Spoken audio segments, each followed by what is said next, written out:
What if I told you the cities of the Middle Ages weren't quite the fairy tale towns you've seen in movies?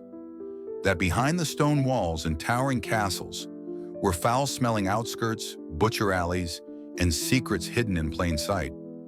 Today, we're peeling back the layers of medieval urban life. Not the grand cathedrals or nightly parades, but the raw, gritty blueprint of how these towns actually functioned and why they were built the way they were. From rivers that dictated the fate of entire populations to the shadowy suburbs where only the outcasts and the laborers dared to live, we're diving deep into a side of history most textbooks quietly skip over. Because the truth is, medieval cities weren't just planned. They evolved, chaotically, desperately, often out of necessity more than design. So settle in, because what you're about to discover might just change the way you picture the Middle Ages. Forever.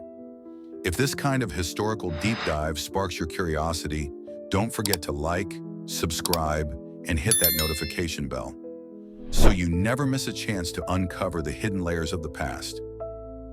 As medieval towns grew, so did the invisible lines that divided them, not by borders, but by class, trade, and survival. Closer to the city walls, blacksmiths, carpenters, and wheelwrights made their homes, crammed into rough, half-timbered buildings that seemed one spark away from disaster. These fringe zones, some believe, were gritty and loud, pulsing with labor, and often overlooked. In more shadowed corners of town, orphanages and shelters quietly stood, maintained, it's thought, by religious groups.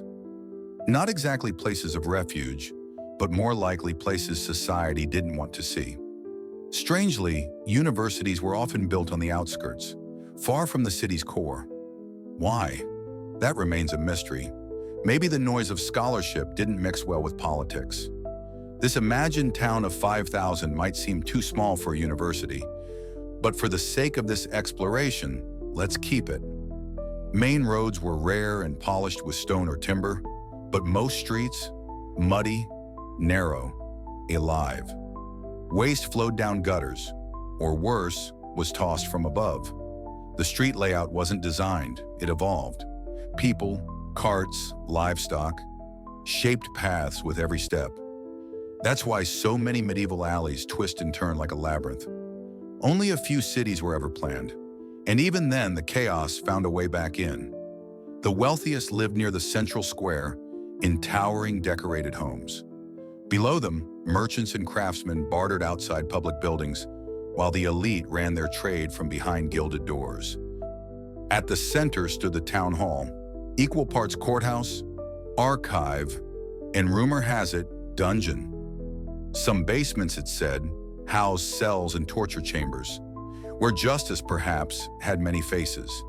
And then there was the pillory, just a post, maybe carved stone, maybe plain wood, but its role brutally clear. But how exactly did the pillory work? According to various historical accounts, those condemned were shackled to the post, sometimes for hours, sometimes for days. Their punishment wasn't just physical, it was public. Shame became spectacle. Crowds would gather. Some say rotten vegetables were thrown. Others mention eggs, and in particularly cruel instances, yes, even horse dung made its way through the air. It wasn't just justice, it was theater. And if the offense was deemed more severe, rumors suggest executions were carried out on the very same square.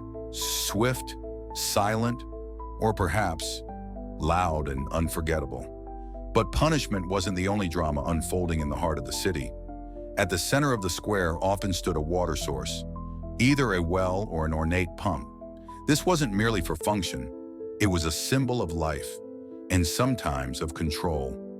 The more elaborate the design, the more powerful the message. We control the water, we control the city. Just nearby, a church with a towering bell often kept watch. Its tolls marked more than time. They warned of danger, declared celebrations, or called the faithful to gather. To this day, in towns across Europe, these bells still echo, carrying whispers from the past. Then, there was the fish market, Tucked near one of the outer gates, this was the domain of sharp knives, slippery stones, and overpowering smells.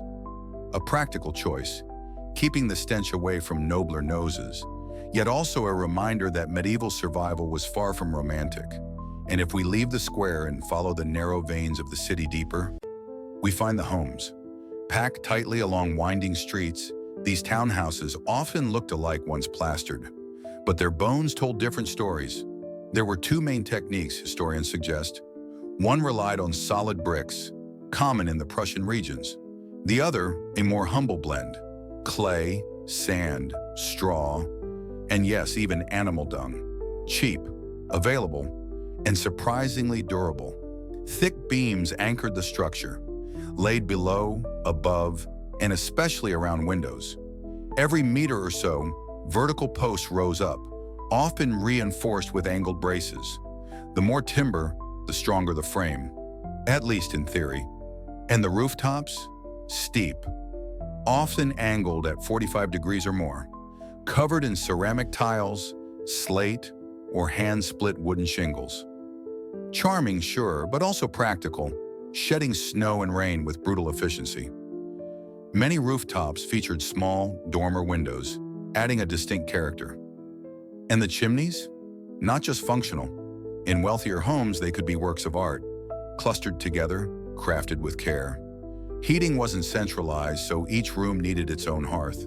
Some rooftops had only a small shutter to release smoke. It worked. Barely. But when space was tight, compromises had to be made. Which brings us to a fascinating architectural tactic: overhanging floors.